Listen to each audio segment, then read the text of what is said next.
The Funny Company educates and informs children ages 3 to 9 about themselves and the world at the Funny Company's Animated Kids Corporation, where kids learn valuable real-life lessons about jobs and earning money, as well as character skills as a host of madcap villains and scoundrels attempt to foil the success of the Funny Company's young entrepreneurs. We have a company that you can join for free, and kids in every neighborhood belong. It's the Funny Company, 'cause it's built for fun, you see. So come a-running when you hear our song. Come to order, says our president. And when the Funny Company meets, here's just what we present. Things to see. And things to do. Stories. Fun. Toys. All sorts of things of interest and fun for girls and boys. What are you doing, Mary? I am going to start training for the Olympic Games. The Olympic Games? What event are you entering? Wading. They don't have wading in the Olympics. Swimming and diving, but no wading. Well, I'm starting at the bottom. How deep is it? Oh, it's not deep. See? Oh! Man overboard! Everybody stand back! I'll save her! I'll save her! Fear not! I shall save you! I don't need saving. It's only up to my ankle. Ah, don't be a spoil sport! Let me save you! Let me be a hero! Look, Terry, don't get so dramatic. Mary is perfectly safe. Oh, gee whiz, nobody will let me be a hero. Come on, Mary. Take my hand, and I will pull you safely to shore. If you want to be a hero, why don't you join the Coast Guard? Coast Guard? What's that? Come on into the clubhouse and we'll get the Weisenheimer to show us. Weisenheimer, Brickety Brat! Crank it up and get the facts on The Coast Guard. Weisenheimer here. So let's guard the coast, as our Coast Guard does every day of our lives. And with boating becoming more popular, the action gets heavier, as in this kind of situation. A small boatman with engine trouble, or perhaps out of gas. Boy, that's trouble with a capital T. Right, Terrence, because the pounding surf and riptides can drive his boat ashore where it'll get all torn up. So, luckily, with his radio telephone, he calls for help from the U.S. Coast Guard, which dispatches aid in two forms. First, the helicopter. These fearless pilots stand ready to take to the air on a moment's notice. Then also, a speedy Coast Guard cutter is dispatched. This is an 82-footer, the kind of vessel used in World War II in anti-submarine warfare. They're really wonderful, fast and seaworthy craft. Well, the helicopter arrives and drops a line to the disabled boat and tows it out to sea, away from the danger of the waves breaking ashore. Well, I'm a big green bird. Yes, you are. And then the cutter, after arriving and circling, pulls ahead of the tow, and the helicopter passes the tow on to the cutter, which brings the boat back to port. Helicopters help in another way, too. Skin and scuba divers get into trouble occasionally and are helped by the County Lifeguard Patrol, who rescue these divers and pull them aboard their boats. But when the rescued parties are injured, another call is made to the Coast Guard, which brings the Coast Guard helicopter again, and when it arrives, the Coast Guardsmen lower a stretcher and then haul the injured man aboard for a speedy return to medical aid. Weisenheimer, over and out. Oh, boy, that's for me. I want to be one of those Coast Guard helicopter jockeys. Oh, someone's calling for help. Oh, my goodness. It's Shrinking Violet. She's fallen into the water and shrunk. Oh, I'll save her. I'll save her.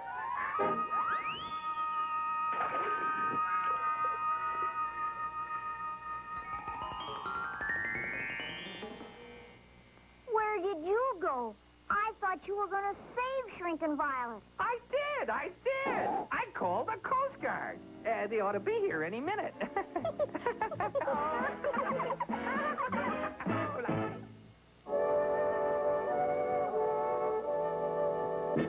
And now it's time to go. We hope you liked our show. And we'll be back as quick as 1, 2, 3.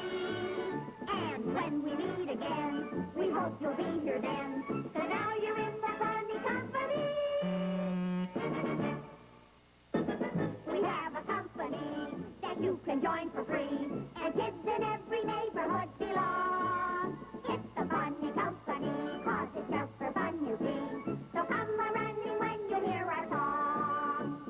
Come to order, come to order. Says our president, and when the funny company meets, here's just what we present. Things to see. And things to do. Stories. Boys. All sorts of things of interest, and fun for girls and boys.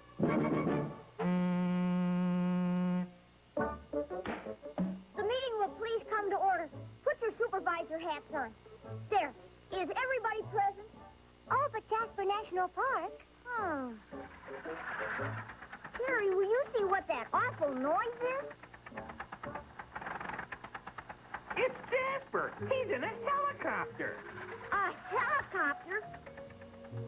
Where did you get that? I invented it, naturally. It's a simple principle of the airfoil rotated at high velocity. Oh, good grief, he's off again. Hey, you came from home in that thing? Had to. Couldn't find my skate key. Well, come on down. You're holding up the meeting. Certainly. I'll just... Hey, I'll go up and give our brainy buddy a hand. Please, Terry. I'd rather do it myself. Oh, sorry. I just stopped pedaling and... a slight miscalculation. Boy, you could use some flying lessons. We came down, didn't we? Oh, look at that pile of stuff. My, oh my, that reminds me of some of the early planes that man tried his wings in. Yes, I saw several of the early aircraft at the Air Museum. They had lots of planes from World War I. Well, after the war, some of those planes, like the Curtiss Jenny, were sold to barnstormers, people who put on air shows and did daredevil air stunts. Oh, the Jenny is quite a plane. Its top speed was 75 miles an hour. In 1918, the U.S. Post Office started an air route between New York and Philadelphia to try the idea of carrying mail by air. The run was flown by Army pilots flying these old Jennies, some of the first planes to successfully prove the usefulness of air transportation to the American public. They fought in the World War I. Yes, they didn't start out that way. You see, planes were used to observe enemy ground troops. The Germans had a plane called the Fokker, a triplane with 3 wings. It had a maximum speed of 110 miles per hour. It had a great climb rate and maneuverability, which was needed in dogfights. Dogfights? Yes, when enemy pilots on reconnaissance first passed each other, they used to wave. Then, someone took to pot-shotting at the enemy with pistols. And then they put machine guns on these planes and fought each other in the air. Dogfights. Gee. But now these planes are retired, and flying them is much safer. Almost. Wowee, look! For heaven's sake. Gee, that Jenny really piled up. Boy, I'll say, it'll take a long time to put that plane together again. Even the most careful hobbyist in this fun-filled pastime of collecting and keeping old planes can come a cropper with an accident. Luckily, no one was seriously injured. Oh, my goodness, I'm so glad no one was hurt. Anyone want to buy a slightly used airplane? Anyone want to buy a slightly used helicopter? Why, what are you going to do now, Jasper? I'm going to build an airplane. That's what I'm going to do. But, Jasper, you still don't know much about flying. I do so. Sure he does, Dr. Tot. He made a flight at a very early age. Oh, sure. He's a veteran flyer. I am? When did he fly before? When the stork brought him. Well, that's not very humorous. Well, it is a bit, but I am... Oh.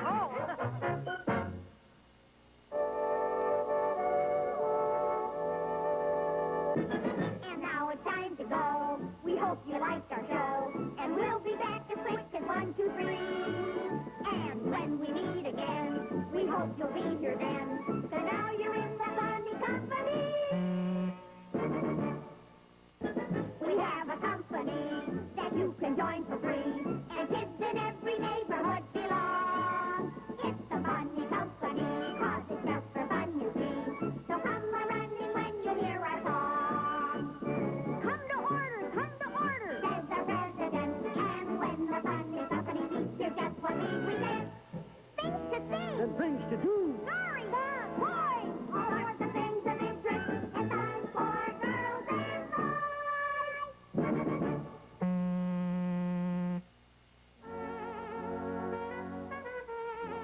Out on the edge of town is the house that the late Klondike Clancy built. He passed away at 103, and the house was sold to the city for back taxes. Just thought you'd like to know. That's our town.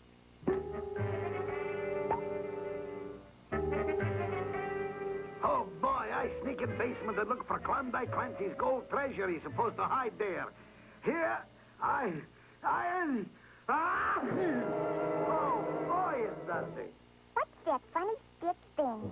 That's a metal detector. A lot like the mine detectors soldiers used to use. Only modern circuitry makes them more sensitive. No and you'll find- electronics lesson now, Jasper. Let's follow Billy Laguna. Oh, boy, Dial says there's metal under the board. Oh, boy, can of beans. Oh, I hope they got no mice with silver fillings in their teeth. Ah! Oh, boy, that Clancy wasn't good housekeeping. You really think Klondike Clancy hid a treasure in his house? Well, a lot of those old prospectors used to do that. What could it be? Money, coins, gold nuggets, gold dust? That's what you have when you sweep the floor in a jewelry store. Gold dust. No, Carrie. It'd more likely be gold dust as found in its natural state. They get it by panning. Could we pan for gold sometime? Certainly. And it's fun. Gold is found in lodes or veins or other deposits in wild mountain country sometimes. Ooh, that's a beautiful country. And rushing water, running off from rain and snowfalls, cut through those rocks just like a saw. And those rushing streams carry the rock away, smaller rocks and gravel. And in that gravel, you'll sometimes find gold. Oh, boy, that's for me. It's not big chunks of gold, but little flakes. Gold dust flakes. Gold you find like this is called alluvial deposit, and that means it's washed down. And the early miners separated it from the gravel by panning. They panned for gold. You get some handfuls of that sand and gravel at the bottom of the stream, and you put it in a flat pan. Like a pie tin or a frying pan. Ooh, food. Yum, yum. And you slosh the water around and let the water run off some of that gravel and sand. And because gold is one of the heaviest of all elements, it settles to the bottom. Even the dust? Even the small particles. And you keep that up, digging and washing, scooping and panning. And if you're lucky and you're in gold country, you might just find some specks of real gold in the bottom of your pan. Ooh, gee. And if you work for days or weeks or months, you might wind up with a bag of gold dust. Gee, that's hard work. Hot diggity dog, that Dial says something's here. I just... Oh, a leather pouch. It looks like he struck Peter. I'm rich! Oh, I'm rich! I've got gold dust at my feet. Uh-oh, I think he's got a little gold in his nose. Easy come, easy go. Ooh, what are you brats doing here?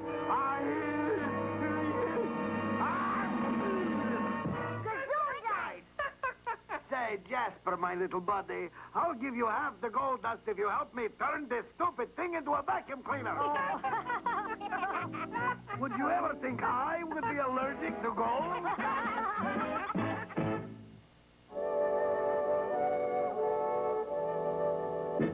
And now it's time to go. We hope you liked our show. And we'll be back as quick as 1, 2, 3. And when we meet again, we hope you'll be here then. 'Cause now you're in the funny company. We have a company that you can join for free. And kids in every neighborhood belong. It's the funny company, 'cause it's just for fun, you see. So come a-running when you hear our song. Come to order, come to order. Says the president, and when the funny company meets, here's just what we present. Things to see. And things to do. Stories. Fun, boys, all sorts of things of interest, and fun for girls and boys.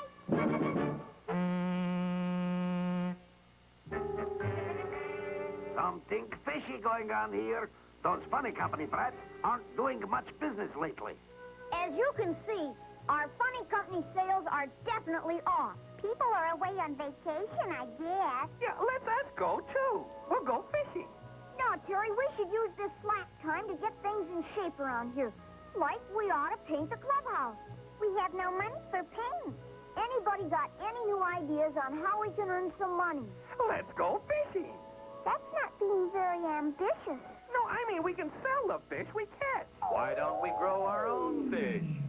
You're supposed to be a wise Weisenheimer. Yeah, what do you want us to do, plant a fish tree? No, gang. There are such things as fish farms. And you can grow fish. They do it in a hatchery. A hatchery? Like for chickens? Sure. You can raise all kinds of fish, like bass and trout and pike and bluegill. And I'll show you what they do with them. Can you raise a lot of fish? Well, if all the fish hatching from the thousands of eggs of a single female bass or pike or bluegill lived, and each one of each succeeding generation lived too, at 1 pound each, in just 3 generations, you'd have a 1-acre lake stacked 700 feet high with fish. Wow-wee! You get my idea? So, the fish hatcheries have nice tanks with fresh running water, and the small fish, or fingerlings, grow up here. And when they get to be a certain length, they're scooped out, and with great care, they're transferred to special tanks on hatchery trucks.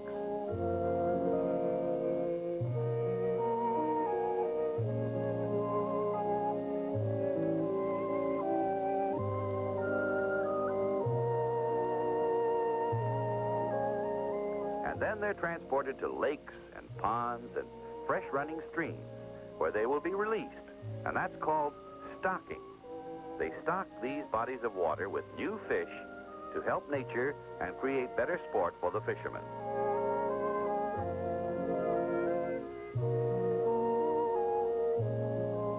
But there's a problem. Imagine you're a fish, and you depend on microscopic animals and plant life to feed you. And you need good, clean, fresh water to live in. But frequently, sewage and industrial waste will pollute water, and the poor fish can't live in this condition.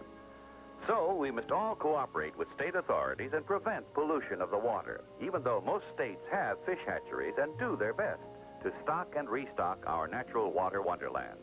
Weisenheimer, swimming away. And when I heard about this beautiful mountain lake and how the state stocks it, Why, this is a natural. We'll catch lots of fish here for our fish market. Look, who's that? I'll just stay here in the bulrushes with my little net, and I'll catch the fish the hatchery guys throw in here. It's Billy Laguna, and he netted a bigger load of fish than he can handle.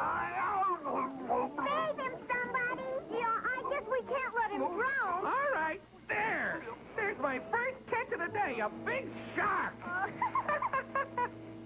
Fish, get your fresh fish here. Pike, bluegills, perch, and a real fresh shark. See, I told you something fishy was going on today.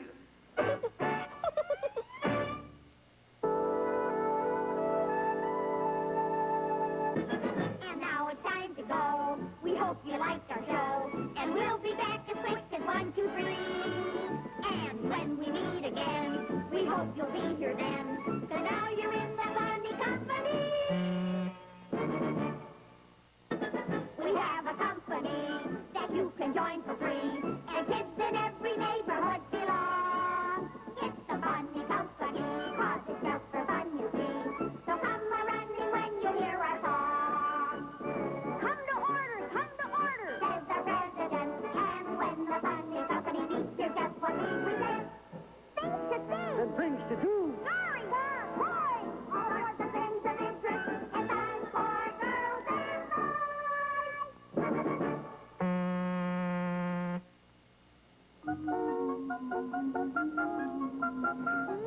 We've got toothpaste and chewing gum and candy and postcards and shoestrings and razor blades. Do you think any of the merchant sailors from these ships will want to buy from our landlubber ship store? Oh, I'm scared to be down in the dock area. Well, it's broad daylight and we're in a group and we have our strong arms with us. You bet, Buzzer. We keep you out of trouble. Gee, look at the ships tied with ropes. Those are called hawsers, and the ships are moored. And those big discs on the hawsers are to keep rats from running on the ship from land or onto the land from a ship. Oh, my, but modern ships in proper harbor protection by the government authorities keep problems like that down to a minimum. Boy, I'll say. Ships from all over the world. They can't help but conjure up all sorts of dreams of faraway places you'd like to visit and interesting people you'd like to meet. It's kind of romantic.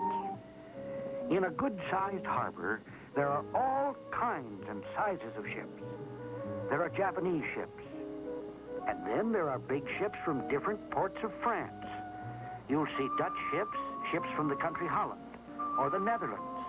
And there are Danish ships from Denmark, the port of Copenhagen. And there are Panamanian ships. From the country where the Panama Canal is? Right. And they're loaded with all kinds of cargo, machinery, raw materials, lumber, manufactured goods that various countries excel in. And maybe even... Toys? Yes, and food. Ooh, food. Yum, yum. Hassan, we wait until it is dark, and then we go ashore with our cargo of jewels. Jewels from the Pharaoh. All stolen, but all will bring a handsome price in this country. Of course not, you fool. We do not pay customs. We smuggle them into the country, down this rope. Well, tell us some more about shipping and harbors, Dr. Todd. Well, the ships can get fuel in the harbor, and they pick up cargo to bring to other places. Oh, I saw a big crane on a dock loading a ship. You know, Terry, the thing a ship ties up to is a pier. The basin of water between two piers is the dock. Oh, I didn't know that. And one end of the pier, the land end, connects to what's called the quay. Key? Yes, Q-U-A-Y, pronounced quay, which is the wharf that runs parallel with the shoreline. Huh. Well, I'm a big green bird. Well, we sold 40 cents worth of things. And it's getting dark, and I'm getting... Well, I want to go home. Look, isn't that chic razor? Yeah, it hasn't been easiest down there where that ship's hawser is tied. And look, him lowering something down. I'll bet they're smuggling something. Come on, gang. Okay, I give hawser a shake, like you say. Look, that's it, the right guard. Hey, you cut Chic Razor's line with that package on it. Run, Hassan. They'll have the authorities on us. Bolo, bolo, bolo. And Terry will fish that smuggling package out of the water. Yeah, here goes.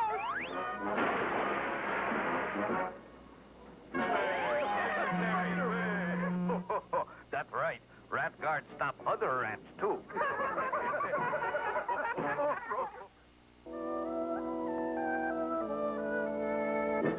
And now it's time to go. We hope you liked our show. And we'll be back as quick as 1, 2, 3.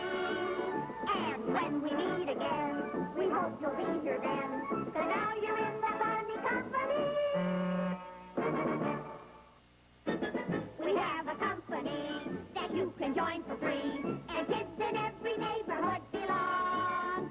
It's the Funny Company, 'cause it's just for fun, you see. So come a-running when you hear our song. Come to orders, says the president. And when the Funny Company meets, here's just what we present. Things to see. And things to do. Stories, boys, all sorts of things of interest. And time for girls and boys.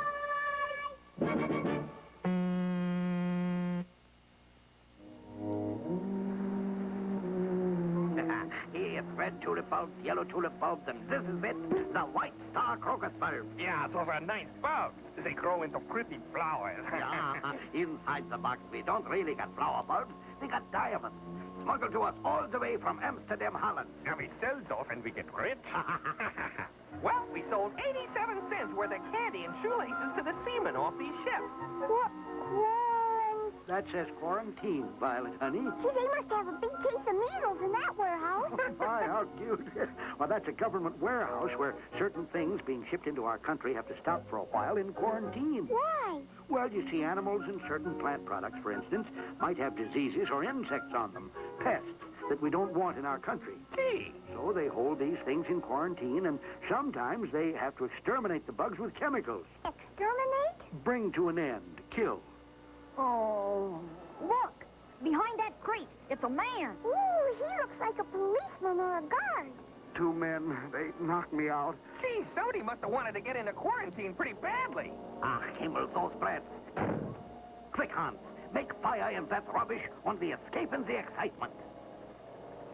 Look, fire! I'll call the fireboats. Fireboats? Most busy harbors and cities with lots of waterfront property to protect have firefighting boats ready at a moment's notice to go out and stop fires fast. Ooh, my, that would be so exciting. They're on their way. They'll be here any minute. Great.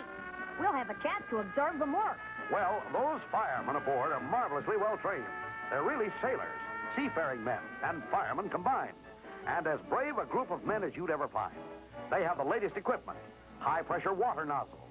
They call them master stream nozzles. And they're mounted like cannon.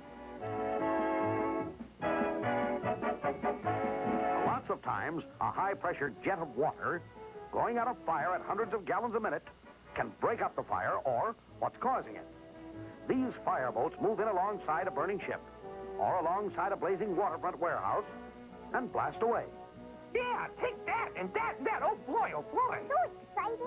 And then they have diving equipment, scuba diving, self-contained underwater breathing apparatus, and frogman protective clothing.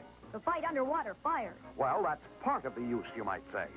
Sometimes while they're fighting a fire with those water jets from the deck of a boat, other firemen will get in these diving outfits. They jump overboard, taking more hoses with them.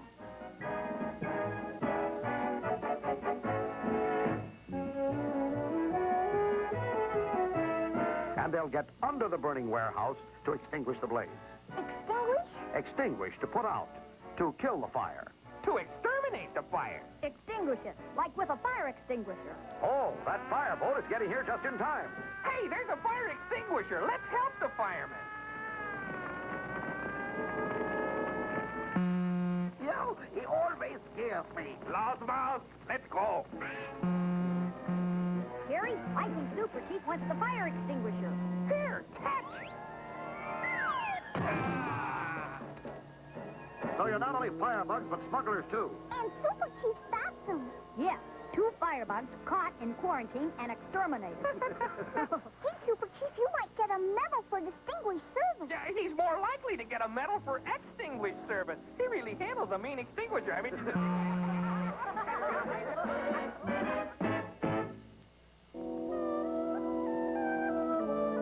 And now it's time to go. We hope you liked our show. And we'll be back as quick as 1, 2, 3. And when we meet again, we hope you'll be here then.